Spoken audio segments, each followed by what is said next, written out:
Yeah, you can sit there. Are you comfy there? Yes, very comfy. Yeah, as you look a bit in the corner there, you can sit out if you want. Yeah? Good. Okay then.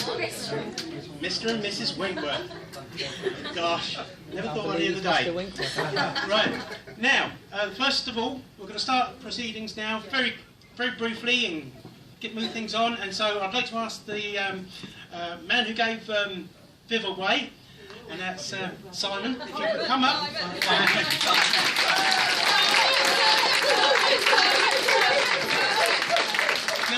Now we've heard your comments in the church. I hope it's going to be up as good as that standard. No, they're all downhill from now on. Right. Okay, then we'll pass you over to Simon. Let's hear it. Thank you.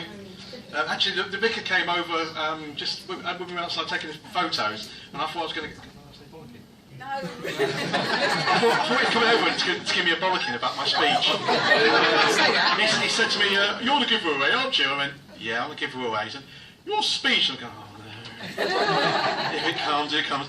"You haven't got a copy of it, have you?" I thought it was really good, and we're always looking for things that humorous too. So yeah, he took a copy of me, so gave me 50 sobs. So I thought that was fair enough, you know. So six hours work, you know, 50 sobs, not bad. So. Right, what have we got here? For those of you who don't know me, I'm Simon, and I'm Viv's younger and far better looking brother. I've got the pleasure and honour of making the first speech, being a warm-up act for the best man. So, I've got I'm a bit nervous today, that's why I'm stuttering a bit. So I'm making a speech, not because I'm making a speech, but because I've been married for 17 years. I'm not used to getting to speak for longer than 30 seconds without being interrupted.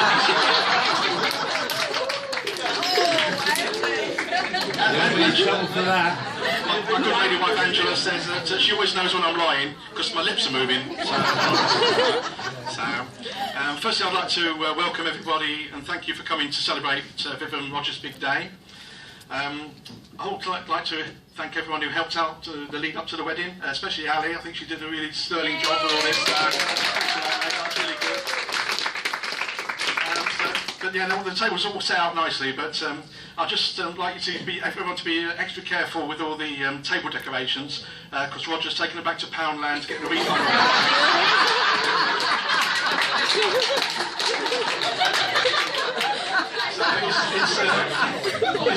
Brilliant. Yeah. So it's Beethoven this Monday. It'll have to be Tuesday. So yeah. That's traditional at this point for me to share some stories about the bride. But don't worry, Viv. I promise I wouldn't embarrass you on my speech. So. No. I didn't make the same promise to Roger though.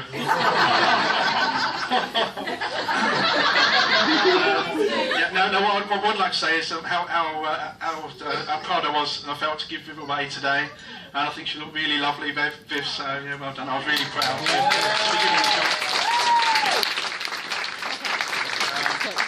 Everyone knows Viv will know and agree that she's a.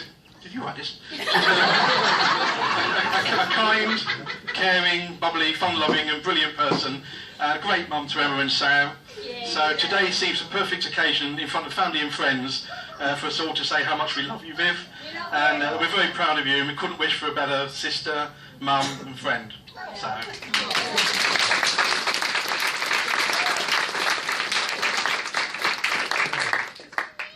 And now we come to Rog. I'd like to start by thanking Rog for turning up today. When he looked at his calendar, he actually had a very important table tennis match today. After serious deliberation, he weighed it all up and decided it was probably better to turn up today here, so he's postponed the match, so it's okay. I was a bit worried with Rog yesterday. I was having a drink in the bar with him like last night, and he said, Simon, it's my last night of freedom, and I think I wish you later should meet up in the pole dancing bar.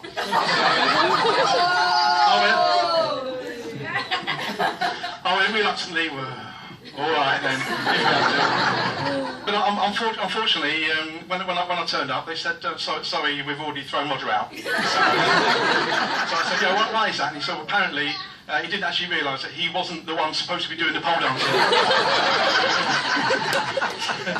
So he said, by the way, John Roger said, "Can you go back tomorrow and collect the rest of your clothes?" Given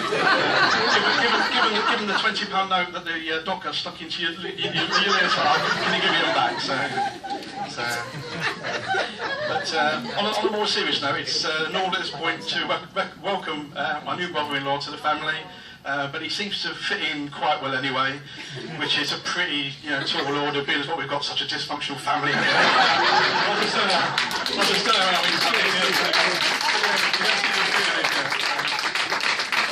So everyone can see how much you love Viv, Rog, and you've got a cracking sense of humour, and even though you might be embarrassed to show it, apparently it appears you have a caring and sensitive side too. So I know, he wrote that bit. Viv wrote the first bit. So I know Viv will beat you into the perfect husband, Rog. But I'm sure you're a modern man, and you like the idea of equality as much as I do. So remember that just doing some housework won't kill you. But if you want my advice, why take the chance? So I think you've suffered me for long enough, chaps, so I'm going to sit down, let the best man have a go. As you can see, he's like a coiled spring there, isn't he? So, he's ready for doing some good running in those training shoes, that's it, yeah. So let's run with that, and thanks so much for listening to me, chaps.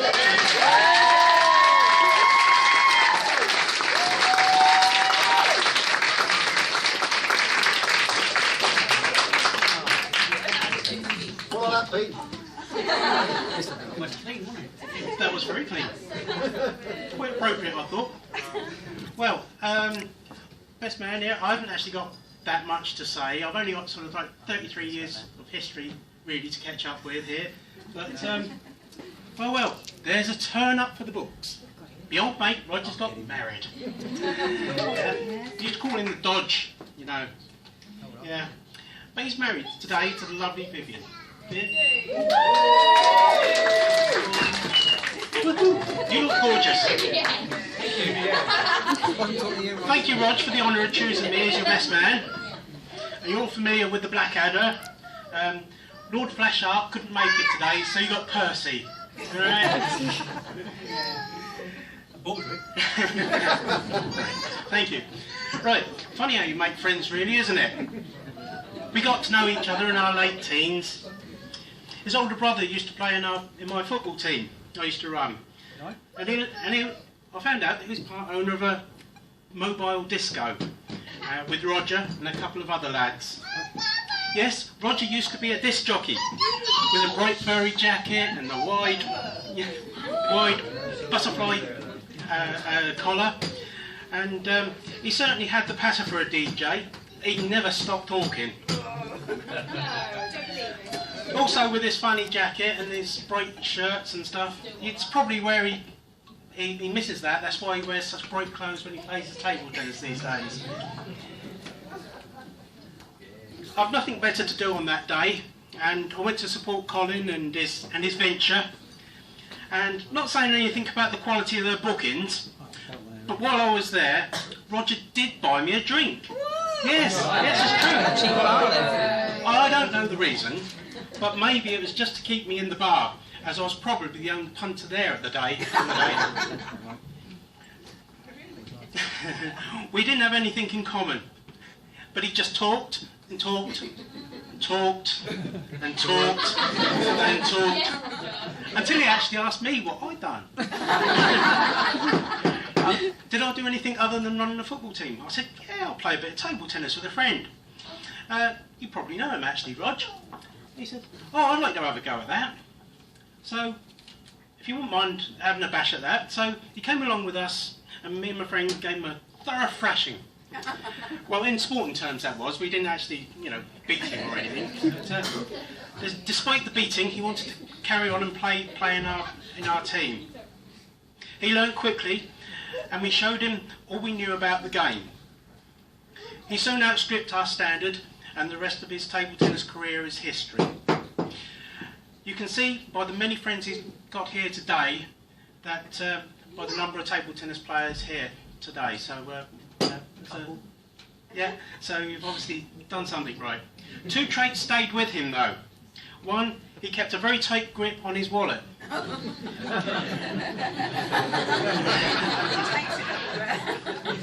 And he'd never give credit to anyone else, no matter how well they'd done, and he would always have an excuse when he might have fell short himself. That's how he earned a nickname as the classic children's comic character of Roger the Dodger in the Beano, so we called him the Dodge. As you may know, part of the ongoing gag with Roger the Dodger was that he used to have volumes and volumes of dodges. But we imagined Roger with many volumes of excuses. You could read that book. The name really was a term of endearment. We became firm friends, and he was responsible for introducing me to my now wife, Kay. I love you, Kay. Roger was the best man at our wedding, and he shared many of our family occasions.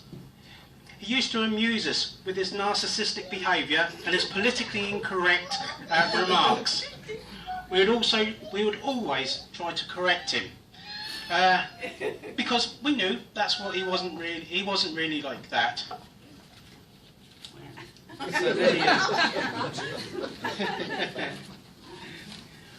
We also shared an interest in all things railway. Well, this is one of the few subjects that actually kept my attention when we chatted. He spoke, and I listened. He even joined us on a family holiday. Whilst enjoying a small pool in the holiday camp, we left all to get changed. Unbeknown to us, Roger was still in the pool, trying to learn to swim.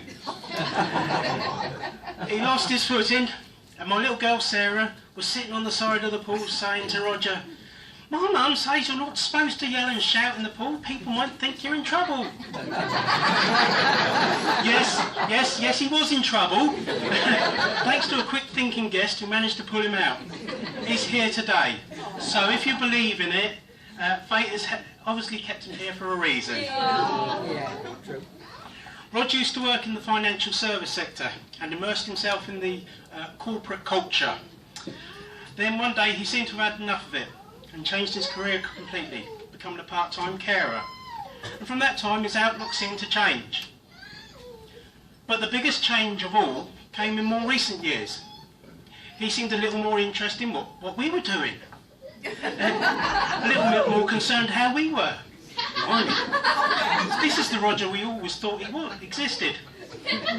Then, out of the blue, we were introduced to Vivian. She too could see past his facade.